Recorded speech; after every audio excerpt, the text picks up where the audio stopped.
것은 다 하나님 은혜라. 오늘은 희망 스위치 5번째 시간입니다. 제가 처음에 말씀드릴 때는 4번만 한다고 했는데 한 번 더 추가를 하게 되었습니다. 왜냐하면 그리스도인의 궁극적인 희망 또는 소망이 계시록 21장에 있기 때문에 그것을 지나칠 수 없어서 한 번 더 하려고 합니다.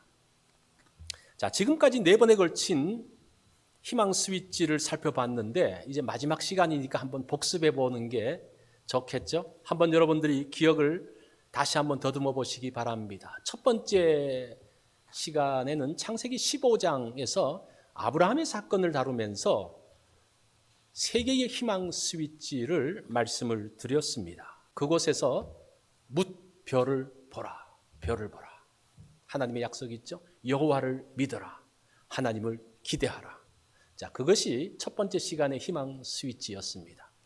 두 번째 시간은 에스겔 37장의 내용이죠. 그 마른 뼈에 대한 건데 거기는 말씀을 들으라는 것이 희망 스위치였습니다. 마른 뼈들아 말씀을 들으라. 생기야 말씀을 들으라. 이 생기는 성령님을 말하는데 성령님께 간구하는 그런 내용입니다. 세 번째 시간의 내용은 창세기 41장 그 애굽의 7년 풍년과 7년 흉년에 대한 것들을 하면서 요셉의 사건이었죠.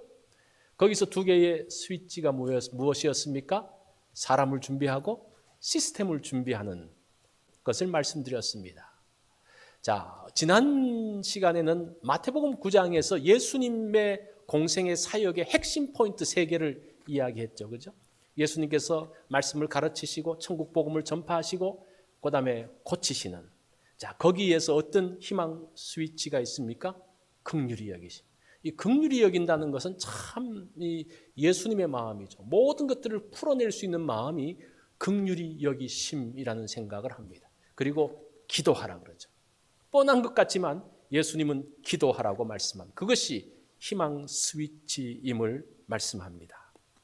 자, 그러면 오늘은 우리가 계시록 21장의 말씀을 통해서 한번 이 가운데 어떤 희망이 있는가, 어떤 소망이 있는가에 대한 것들을 살펴보겠습니다. 자, 그리스도인의 궁극적인 소망은 계시록에 담겨져 있습니다. 그런데 계시록을 읽는 성도들은 어떤 상황이었을까요?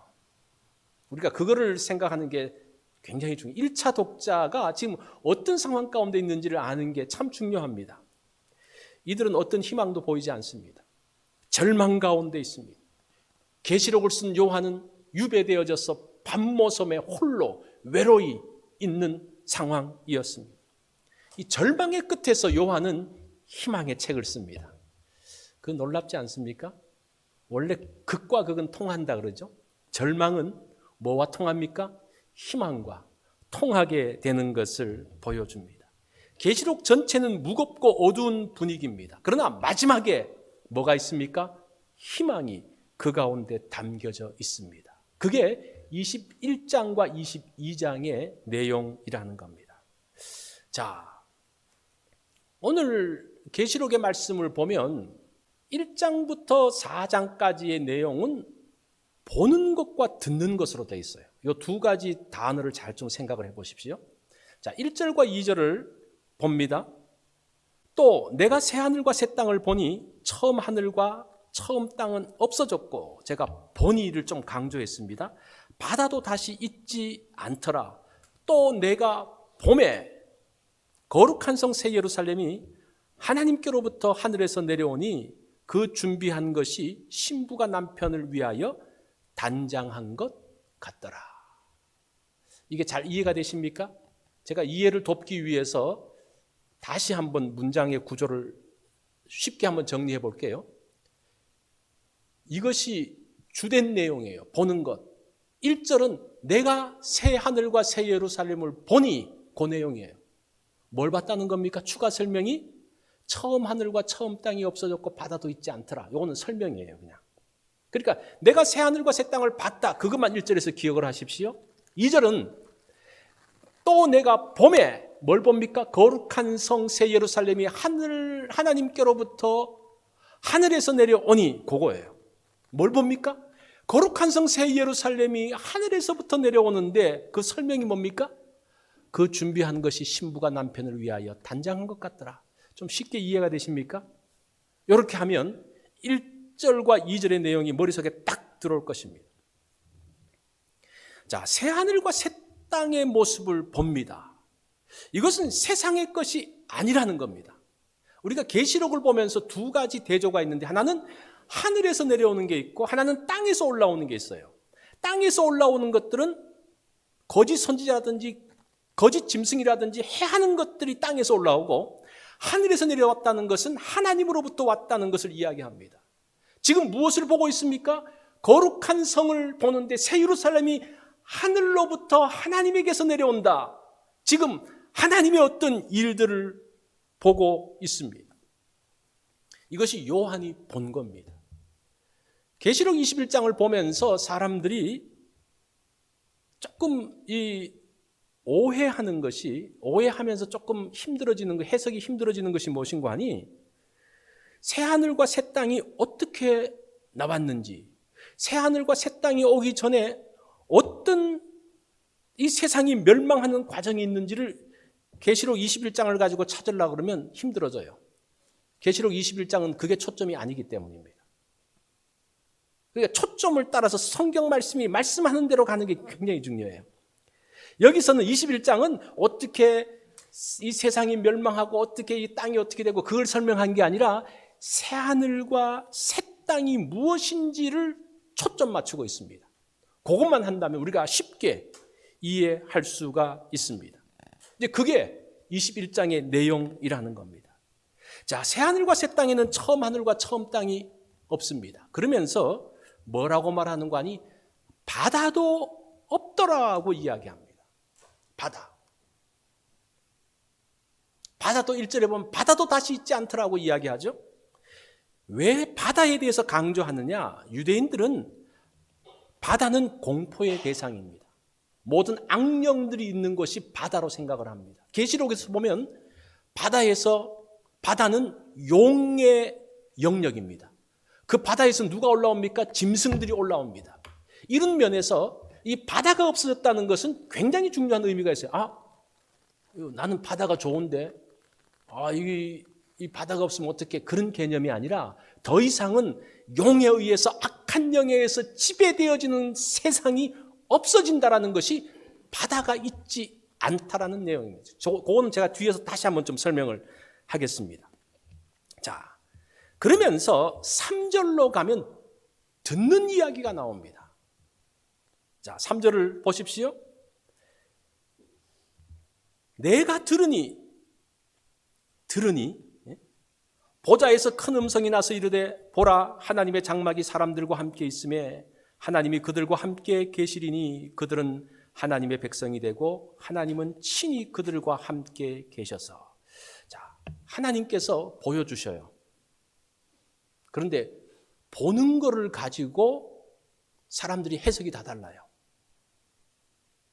이해가 되시죠? 똑같은 것을 봤는데 사람들이 다르게 다 이야기해요. 왜 그래요? 각자가 해석하기 때문에. 그래서 하나님은 지금 1절과 2절에서는 보여주시고 3절과 4절에서는 그것에 대한 해석을 알려주시는 거예요.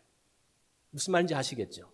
그런 면에서 3절과 4절을 우리가 주의 깊게 이 지금 본 장면이 무엇인지를 잘 알아야 된다는 겁니다. 자, 3절도 한번 제가 쉽게 한번 이 구조를 만들어 볼까요? 보라, 하나님의 장막이 사람들과 함께 있음에, 요 내용이에요. 그 추가 설명이 뭡니까? 그것이 뭐냐? 하나님이 그들과 함께 계신다는 것이다. 그들은 하나님의 백성이 되고 하나님은 친히 그들과 함께 계신다라는 거다. 거룩한 성 새 예루살렘이 들어오는 것은 하나님의 장막이 사람들과 함께 있는 건데, 그건 뭐라는 겁니까? 하나님께서 그의 백성들과 함께 계신다는 내용이다라는 것을 말씀하고 있는 겁니다. 이해가 되시죠? 자, 그러면서 4절 하나님께서 하신 결과가 무엇이냐가 나와요. 모든 눈물을 그 눈에서 닦아주시니 다시는 사망이 없고 애통하는 것이나 곡하는 것이나 아픈 것이 다시 있지 아니하리니 처음 것들이 다 지나갔음이로라. 자, 여기서 다시 있지 않더라라는 단어와 아까 우리가 1절에서 본 것처럼 바다도 다시 있지 않더라라는 단어가 똑같은 단어를 써요. 그 말은 무슨 말인가 하니 사망이나 애통하는 것이나 곡하는 것이나 아픈 것은 어디에 속한 것이라는 겁니까? 바다에 속해 있는 것이라는 거예요. 그 모든 영을 비롯한 그 모든 악한 영에 의해서 사람들이 눈물을 흘리고 애통하며 사망 가운데 들어가고 아프고 곡하는 일들이 있었는데 이것들이 다 없어질 것이다 라는 의미가 이 가운데 담겨져 있는 것을 보게 됩니다. 여러분들이 성경을 볼 때 두 문장과 설명 문장, 보조 문장을 구분해서 보면 굉장히 쉽게 성경을 좀 이해할 수가 있습니다. 자, 다시 정리를 해보면 1절과 2절은 요한이 본 것에 대한 소개를 합니다. 그렇죠? 3절과 4절은 뭡니까? 이 본 것이 무엇인지에 대한 하나님의 설명, 해석을 말씀하고 있습니다. 자, 그러면서 오늘 본문에서 중요한 것은 무엇인가 하니 만물을 새롭게 한다는 거예요. 새하늘과 새 땅, 모든 것이 새롭게 되어졌다라는 겁니다. 이 새롭게 되어지는 것이 어떤 과정을 거치고 어떤 결과에 나오는지를 5절부터 8절까지를 보는데 제가 5절 말씀을 한번 읽어보겠습니다. 보좌에 앉으신 이가 이르시되, 자, 또 설명이 나오죠. 하나님께서 거기에 대한 설명이에요. 보라, 내가 만물을 새롭게 하노라 하시고 또 이르시되 이 말은 신실하고 참되니 기록하라. 이 신실하고 참되다라는 말이 무슨 말인가 하니 진짜야 그런 말이에요. 도장 찍는 것 같은 거예요. 만물을 새롭게 한다? 그 진짜야 도장 꽝 그런 말이에요. 자, 그러면서 무엇이 새롭게 되어지는지를 세 가지로 설명합니다. 첫 번째는 이루었다라는 겁니다. 이루었다라고 말씀하죠. 이루었다라는 말이 완성되었다라는 말입니다. 새하늘과 새 땅이 완성됐다는 말입니다. 그러면서 뭐라고 설명하는 거 아니 나는 알파와 오메가요 처음과 나중이라 또는 처음과 마지막이라라고 말씀합니다. 이 알파와 오메가 처음과 나중은 이사야서에서 나오는 말씀입니다. 이 알파와 오메가가 뭐냐? 그것은 약속하신 하나님, 이게 알파예요. 처음이에요. 오메가는 뭔가? 성취하신 하나님. 내가 알파와 오메가다라고 말할 때 하나의 굉장히 선언적인 내용인데 하나님은 어떤 분이라는 겁니까? 하나님은 약속하시고 하나님은 성취하시는 분이다. 그런 내용. 그래서 우리가 성경을 보면서 이 알파와 오메가 처음과 마지막이라는 단어가 나올 때마다 여러분들이 그런 개념을 가지고 성경을 보면 좀 이해가 쉽게 될 수가 있습니다. 자, 두 번째는 이기는 자는 상속을 받을 것이다. 새롭게 된 것의 두 번째 이야기는 이기는 자에 대한 이야기입니다. 7절 우리 다 같이 한번 읽어볼까요?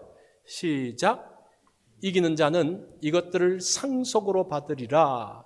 나는 그의 하나님이 되고 그는 내 아들이 되리라. 자, 이기는 자가 무엇인지가 중요해요. 이기는 자가 뭐냐?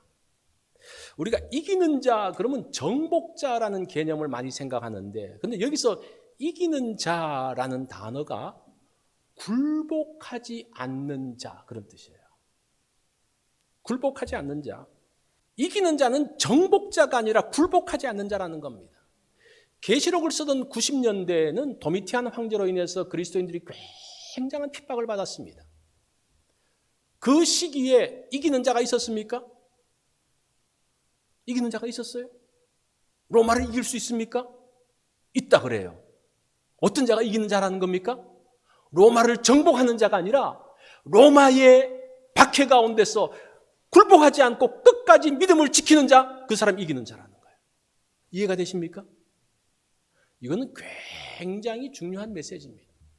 우리의 일반적인 개념을 가지고 이기는 자를 해석하고 나가면요, 이제 십자군 전쟁을 해야 되는 거예요. 정복해야 되고 무찔러야 되고 밟아야 되고 죽여야 되고. 그런데 계시록에서 이기는 자라는 개념, 니콘이라는 단어는, 이거는 카메라 니콘 그런 말이 아니고 헬라어로 니콘이라는 단어는 굴복하지 않았다라는 거예요. 끝까지 견뎠다라는 겁니다. 하나님께서 우리를 네가 이기는 자라고 말할 때 어떤 개념을 본다는 겁니까? 얼마나 많은 곳에 가서 얼마나 많은 성들을 정복하고 얼마나 많은 일들을 하고, 그것보다는 얼마나 믿음을 가지고 끝까지 지켰는지, 인내했는지, 그 힘든 가운데서도 하나님을 배반하지 않고 끝까지 하나님을 바라봤는지, 그게 이기는 자라는 거예요. 여러분, 위로가 되지 않습니까? 우리 이 개념을 다시 정립을 해야 돼요. 이 해석이 잘못되면요, 신학적으로 해석이 잘못되면 심각한 문제들이 나와요. 그래서 우리가 성경 하나를 해석을 할 때 어떻게 해석하느냐에 따라서 완전히 다른 결과가 나오는 것을 알게 됩니다. 자, 굴복하지 않는 자들은 이것들이 뭡니까? 새하늘과 새 땅에 대한 거예요. 거룩한 성 예루살렘에 대한 거예요. 그것을 줄 것이라고 말씀을 합니다. 그것을 상속받을 것이다. 왜냐하면 그들은 하나님의 자녀이기 때문에. 자, 이것이 두 번째예요. 이기는 자. 세 번째는 굴복한 자들은 어떻게 되느냐? 그러나 두려워하는 자들과 믿지 않는 자들과 흉악한 자들과 살인자들과 음행하는 자들과 점술가들과 우상 숭배자들과 거짓말하는 모든 자들은 불과 유황으로 타는 못에 던져지리니 이것이 둘째 사망이라. 여기서 던져지리니라는 단어가 상속받다, 내 몫이다라는 그런 말이에요. 7절에서 하나님 나라를 이기는 자가 이것들을 상속받는다는 단어하고 여기서 던져진다는 단어가 똑같은 단어예요. 하나는 명사형으로 썼고 하나는 동사형으로 썼어요. 똑같은 단어예요. 굴복하지 않는 자들은 새하늘과 새 땅을 상속으로 받지만 굴복한 자들은 불과 유황으로 타는 몫을 상속으로 받는다 그런 말이에요. 8절 말씀, 두려워하는 자들과 믿지 아니하는 자들. 자, 이 두려워하는 자들이라는 단어가 굴복하여 배교한 자라는 뜻입니다. 굴복하여 배교한 자. 믿지 않는 자들은 신앙을 부정한 자라는 말이에요. 이 두 사람의 부류가 똑같은 부류예요. 어떤 사람입니까? 믿음이 없는 사람을 이야기합니다. 믿음이 없는 사람은 어떤 사람인가? 굴복한 사람들. 그래서 배교한 사람들. 자신의 신앙을 부정한 사람들. 그 사람들을 두려워하는 자들이요, 믿지 않는 자들이라고 말합니다. 그리고 흉악한 자들로부터 살인자, 음행, 점술가, 우상숭배, 거짓말하는 것은 흉악한 자에 다 포함되어져요. 이 흉악한 자가 어떤 사람들이냐? 더럽혀진 자. 이 단어가 가증하다, 부정하다라는 말에서 나온 단어입니다.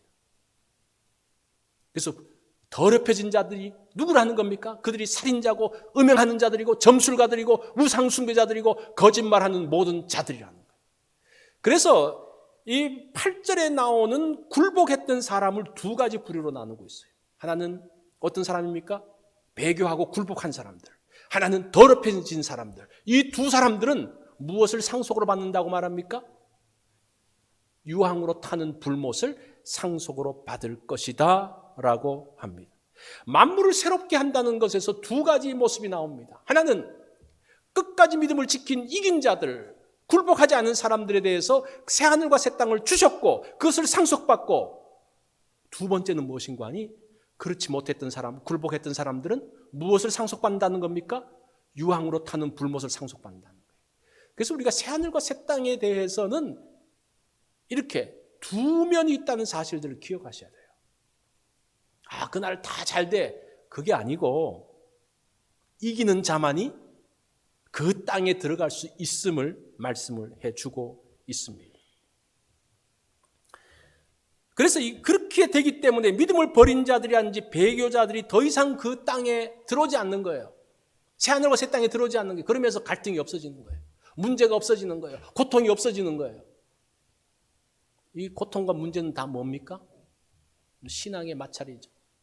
그죠? 잘못된 그 모습의 마찰이잖아요. 이제 그것이 분리되어지면서 천국이, 그래서 왜 천국이 정결하고 또 즐겁고 복된 장소가 됩니까? 그것이 이제 나누어지기 때문에 그렇다는 겁니다. 일본의 과학자요 목사였던 우찌무라 간조라는 분이 있습니다. 이분은 뭐 여러분들이 이제 들어보신 분들이 있을 거예요. 그가 이제 학생들에게 말씀을 가르치고 있었습니다. 어느 날 한 학생이 와서 묻습니다. 선생님, 저는 성경을 믿고 싶습니다. 그런데 성경에 예수님이 물 위를 걸었다든지 뭐 죽은 자를 살렸다든지 좀 그런 말도 안 되는 거 빼고 믿고 싶은데요. 이제 이렇게 이야기하는 거예요. 좀 비과학적이고 비이성적인 것을 왜 믿도록 강요하십니까? 이런 뭐 도전들이 있죠. 그때 우찌무라 간조가 웃으면서 이렇게 이야기합니다. 학생, 창세기 1장 1절의 내용을 아는가? 예, 알죠. 하나님이 천지를 창조하신 거 그거 알죠. 성경의 마지막이 뭔지 아는가? 그러면서 하나님이 천지를 창조하셨다. 이거 기적이 아닌가? 성경은 기적으로 시작된다니. 그리고 성경의 마지막은 주 예수여 다시 오시옵소서. 주 예수님이 다시 오신다는 것이 마지막으로 되어졌다니. 그것도 기적이 아닌가? 예수님이 오신다는 그 기적적인 초자연적인 사건이 성경 전체에 있는데 그것을 빼버리면 성경 전체는 없어진다네. 자, 우리가 무엇을 믿느냐로 우리의 미래가 결정되어집니다. 과학, 이제 과학 중요하죠. 근데 여러분 과학을 잘 보세요. 과학은 가설 위에 세워지는 겁니다. 어떤 가설을 세워놓고 그거를 과학적으로 증명해서 믿는 거예요. 그죠? 이걸 분석해보면 이것도 어찌 보면 좀 웃기죠. 과학이 가설을 세워놓고 과학적인 방법으로 증명해서 이게 진짜다. 이 성경도 마찬가지예요. 성경에 대한 내용도 성경으로 해석해서 성경을 믿는 거예요. 무엇을 믿느냐가 중요한 거예요. 여러분 기적을 믿으십니까? 여러분의 삶 가운데 여러분 주변에서 기적이 일어납니까? 그걸 보셨습니까? 만약에 그것을 인정하면요, 과학은 100%가 될 수가 없어요. 과학은 언제나 그 공식과 그 체계 가운데 들어가는데 거기서는 과학 기적이 나와서는 안 돼요. 근데 기적이 있거든요. 그러니까 그런 부분들에 대해서 자기가 무엇을 믿느냐에 따라서 무엇을 선택하느냐, 그것이 우리의 모습이라는 겁니다. 이성? 사람이 생각하는 것이 진리일까? 여러분이 생각하는 게 바른 겁니까? 어때요? 그 이성적으로 내가 말한다 그러면서 나는 참 이성적이야. 그런데 여러분들이 하는 말이 다 옳습니까? 그렇게 말할 사람은 아무도 없을 거예요. 과학과 이성을 따라간 18세기와 19세기의 결론이 뭔지 아십니까? 1차 대전과 2차 대전이에요. 이건 제가 말하는 게 아니고 이제 학자들이 이야기입니다. 그러면서 그들 가운데 각성이 일어납니다. 우리가 그렇게 이성을 이야기하고 사람이 정말 이성적으로 산다는 것이 놀랍다고 생각했는데, 그렇게 그 과학이 선한 것이라고 했는데 그 사람들의 이성, 사람들의 생각 때문에 그렇게 무수한 사람들을 죽이고, 그 과학이 얼마나 수많은 사람들을 죽였습니까? 1차 대전, 2차 대전 때 1000만 단위로 사람이 죽습니다. 옛날에 아무리 전쟁 만약에 칼로 이렇게 싸우면요, 그렇게 죽을 수가 없어요. 많이 죽어봤자 몇천 명? 뭐, 10,000명 단위로 죽는 것은 없어요. 뭐 몇백 명 죽고 뭐 있는데, 한 번씩 하면요, 그냥 원자폭탄 한번 터뜨리면 뭐 수십만이 죽는 거예요. 이게 과학의 결과예요. 그러면서 그들 가운데 각성이 일어납니다. 사람의 이성을 믿고 사는 것이 과연 옳은 것인가? 그런 회의들이 생기는 거예요. 우리가 하나님 말씀을 믿고 사느냐, 이성과 과학을 믿고 사느냐, 그것은 나의 미래를 어디에 맡길 것이냐의 문제예요. 내가 하나님께 나의 미래를 맡길 것이냐, 아니면 나의 이성과 과학에 나의 미래를 맡길 것인가, 그 결정이에요. 하나님은 계시록 21장을 통해서 세상의 마지막이 무엇인지 분명하게 보여주십니다. 무엇을 믿을 것인지에 대한 결단을 요구하시는 거예요.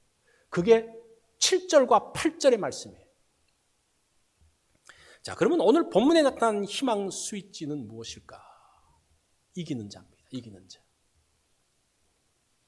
고난과 어려움 속에서 우리를 일으키는 희망 스위치는 이기는 자로 사는 것입니다.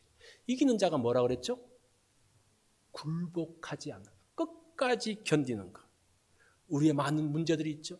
고통들이 있죠. 아픔들이 있죠. 그 가운데 절망하죠. 어떻게 이길 수 있습니까? 이길 수가 없어요. 도무지 이길 수 없는 상황이에요. 그런데 하나님은 그 가운데서도 이길 수 있다고 그래요. 어떻게 이긴다고 말합니까? 견디는 자가 이긴다는 거예요. 견디는 자. 굴복하지 않고 믿음을 지키는 자가 이기는 자라고 이야기해요. 이 가운데 여러분들이 그런 절망과 아픔, 나는 도무지 소망이 없어, 나는 완전 구덩이에 빠져 있어, 그렇게 생각하는 분이 있습니까? 그 가운데서도 이길 수 있다는 거예요. 어떻게? 견디는 거예요. 견디는 거. 로마의 강력한 박해 속에서도 굴복하지 않고 그 견딘 자들이 그 영광을 누립니다. 그 계시록을 보면요, 제가 계시록 큰 구조를 좀 알려드릴게요. 계시록 4장과 5장이 하늘 보좌에 대한 내용이 나와요. 하늘 보좌가 있고 거기 24장로들이 있고 또 뭐 그게 짐승들이 있고 또 어린 양이 있고 뭐 그러면서 이제 4장 5장이 나오고 건너뛰어서 몇 장으로 가는 건 21장 22장으로 가야 되는 거예요. 하늘 보좌가 새 하늘과 새 땅으로 그냥 바로 연결되어지는 거예요. 하늘 보좌에 사시는 말씀, 그리고 6장부터 20장까지는 인을 떼고 뭐 대접을 붓고 나팔을 불고 짐승들이 올라오고, 그거는 다 땅에서 일어나는 일들이에요.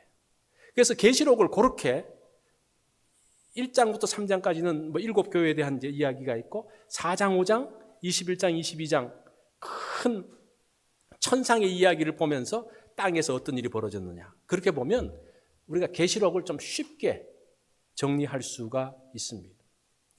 이게 로마 가운데 고통을 당하는 사람들이 무엇을 보느냐에 따라서 달라진다는 거예요. 하늘 보좌를 보면서 살 것인가, 이 땅을 바라보면서 살 것이냐, 달라진다는 거예요. 4장과 5장, 21장, 22장을 보면서 살 것이냐, 아니면 6장부터 20장을 보면서 살 것이냐. 6장부터 20장이 훨씬 더 많잖아요.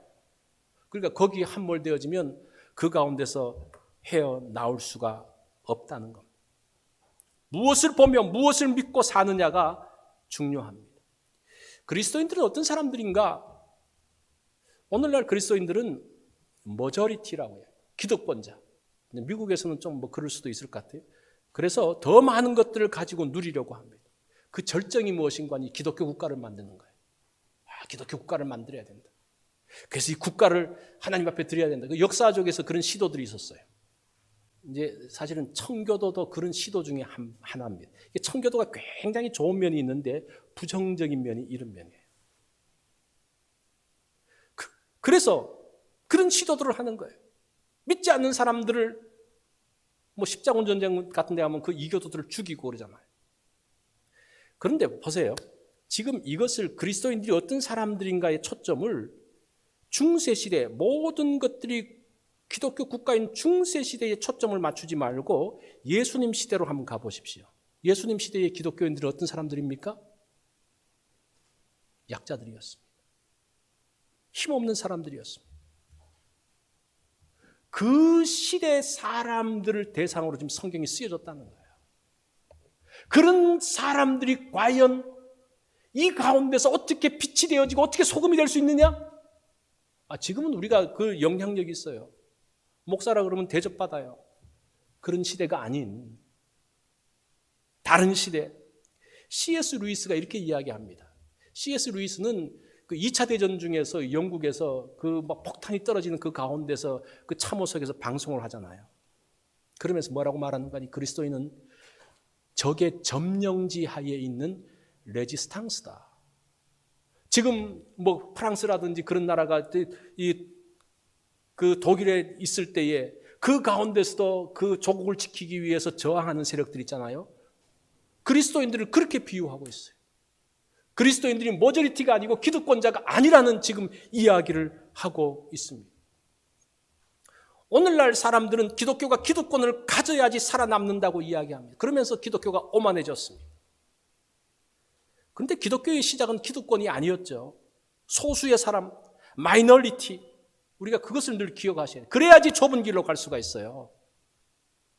그래야지 그 가운데서 고난들을 이겨낼 수가 있다는 겁니다. 내가 많은 고난들을 가지고 누릴 수 있는 내가 왜 이렇게 살아야 돼? 그러면 좁은 길을 갈 수가 없죠. 그 가운데서 고난을 당할 수가 없는 거죠. 그럴 때 굴복하는 거예요. 우리가 어떤 배경으로 이 기독교를 생각해야 될 것인가? 거기에 따라서 우리가 굴복하냐 그렇지 않냐가 나오게 됩니다. 제자입니까를 쓴 후안 까롤로스라는 분이 있는데 이분도 이렇게 이야기합니다. 그리스도인들이 누구냐? 그리스도인들은 녹화로 운동 경기를 보는 사람이다. 우리가 운동 경기를 생중계로 보는 경우도 있지만 녹화로 보는 경우가 있잖아요. 옛날에 그렇든지 아니면 요즘은 녹화가 워낙 잘 돼 있으니까 나중에. 근데 결과를 알아요. 근데 그걸 녹화를 보는데 5대 0으로 지고 있어. 축구 경기에서 5대 0으로 지고 있어. 열나요. 왜 저렇게 못할까? 지금도 공격당하고 있어요. 그렇지만 그것을 보는 사람은 느긋합니다. 왜 그래요? 결과를 알기 때문에. 이게 역전되어져서 5대 6으로 이길 걸 알기 때문에 느긋해지는. 우리의 상황이 어렵고 힘들고 고통스럽지만 그 마지막이 어떤지를 알기 때문에 그 고난 가운데서도 여유를 가질 수 있고 힘든 가운데서도 하나님 앞에 영광을 돌릴 수 있는 사람들. 왜냐? 그 마지막 결과를 알기 때문에. 그게 그리스도인. 그것을 보여주는 게 뭐라는 겁니까? 계시록 21장이라는 거예요. 그래서 요한은 말합니다. 굴복하지 말아라. 그 사람이 이기는 사람이라고 말합니다. 이기는 자는 정복자가 아니라는 거예요. 사람들이 이기려고 하죠. 그러면서 이기려고 하다 보니까 더 악해집니다. 수단과 방법을 가리지 않아요. 그래야지 이기니까. 군대에 있을 때 구호가 뭔고 하니 악으로 깡으로 그런 구호가 있어요. 그게 말이 무슨 말인고 하니 악해져 가지고 이기라는 거예요. 근데 교회가 군대 같아요. 다 사람들이 어떤 방법을 다 악하게 해가지고 이기려고 그래요. 그러면서 기득권을 유지하려고 그래요. 그거는 하나님이 인정하지 않는 부분이라는 거예요.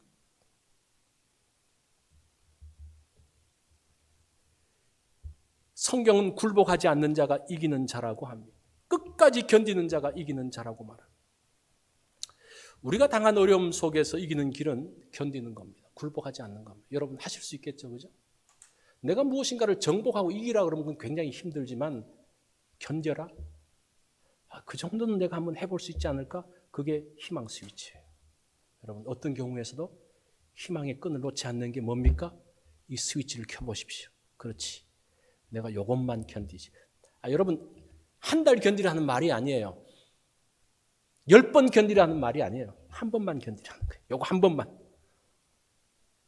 그러니까 어떻게 이렇게 1년을 견디고 2년을 견뎌? 그게 아니에요. 오늘 하루만 견디라는 거예요.